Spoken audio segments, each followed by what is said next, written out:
Hi guys, AC here. I was going through a list of samples, Guerlain samples. I was trying to decide which Guerlain to buy next. As you all know by now, Guerlain is one of those houses which I really like. So, came across the sample Guerlain Ideal Sport. Now, I love the EDP version. I did a very detailed review on this. Do check it out.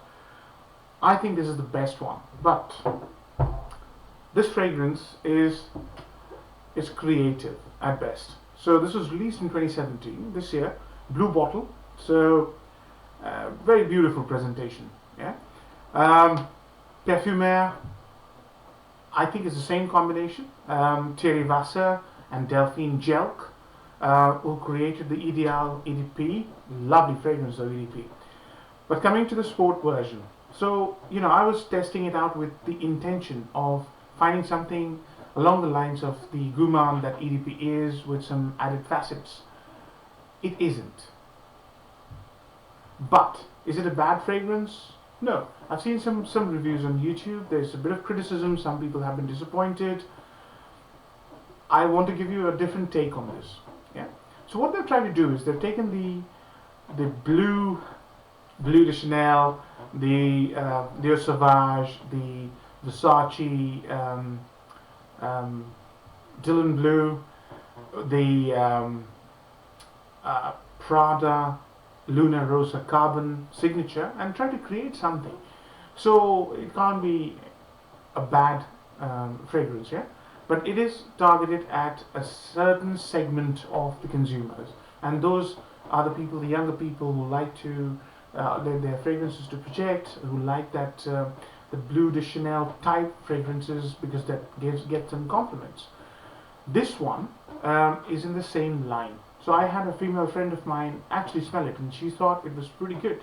And I then had her smell this, and she said this was great too, but it was the Guerlain fragrance, the sport flanker, was a bit more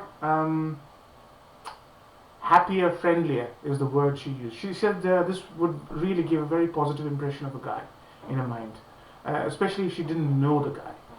And this lady is in her 20s, mid-20s. So I take that as a very big compliment for the fragrance. So I've got a fresh here, 5-10 minutes spray here, and about 2.5 hours, because I think the dry down is a really nice part of the fragrance. So let's start. So what you get initial 5, 10, 15 minutes, or maybe even half an hour, is they've kept the almond.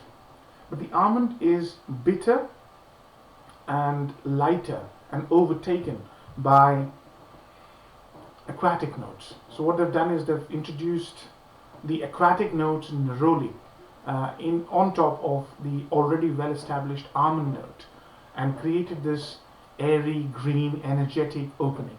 That opening, most of the people may find a bit odd, because almond, aquatic notes, neroli. How does it really work? And there's some spices, slight peppery feel to it, the bleu de Chanel feel. Yeah. And is it spectacular? No. Is it bad? Absolutely not.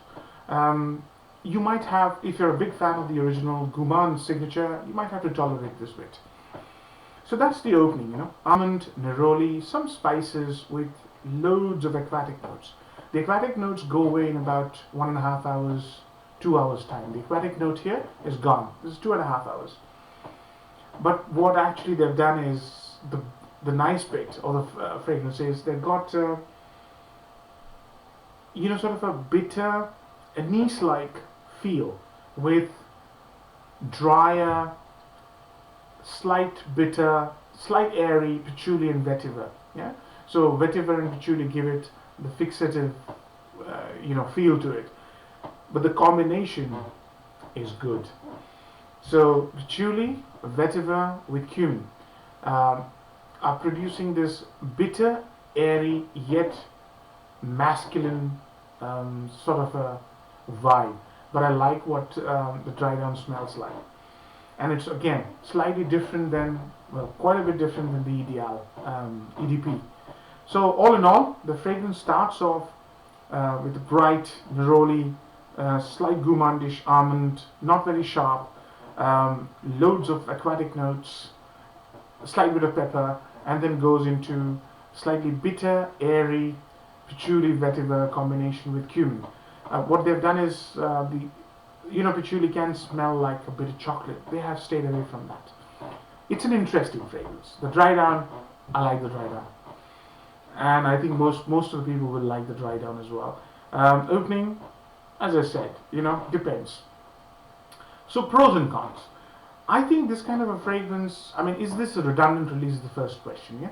If you already have the cologne version or the EDT version, you will find similarities. If you have the EDP, you will not find similarities. So it's a creative release. I don't think it's a redundant release. I'll be very honest with you. Value for money. I think that's where this will suffer. This is available for about £80 for 100 ml, or maybe slightly lesser. Very hard to get hold of.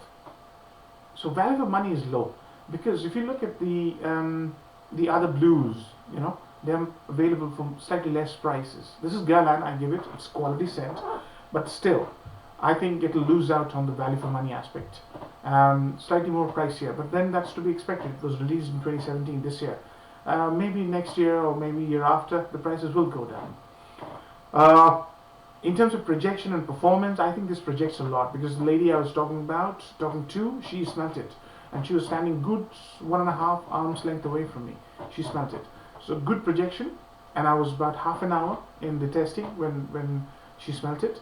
So I think it'll give you a good projection. Does it mean that it can be a clubbing scent? I don't think so. In terms of longevity, I say it's about 6 hour, 7 hour fragrance. Sillage medium. Yeah, it doesn't leave a bubble like EDP does. Yeah, I'm a massive fan of the EDP. I love that fragrance. But it's a moderate kind of sillage. So those are the pros. The cons, it can be seen by some people as a redundant release. It's just trying to ape something. Guerlain are not known for aping. Guerlain are trendsetters. So it can come as a disappointment for some Guerlain fans. I'm a massive Guerlain fan myself. But it's okay, I can understand what they're trying to do. They're trying to be creative and sort of get to that mass appeal landscape, which is fine. That's the only con I can think of. I don't think this is a redundant release though. It's got its own place, although not amazingly unique. So all in all, if I wanted to rank it, I'd give it a good 6 out of 10. Yeah. Reason I'm giving it a 6, it doesn't go into any groundbreaking territory, and it is quite expensive, very hard to get hold of, and it wouldn't have people raving and ranting. Women will like it, especially in the 20 range. So if you're in the dating scene, you can try it. I also see this as a kind of a good gym scent, because I think it'll perform well. In terms of weather, I think this is a good autumn, summer, spring kind of a scent. Yeah? I don't think it has the power to last in winter. Occasions, I would say office, gym, daytime. Yeah.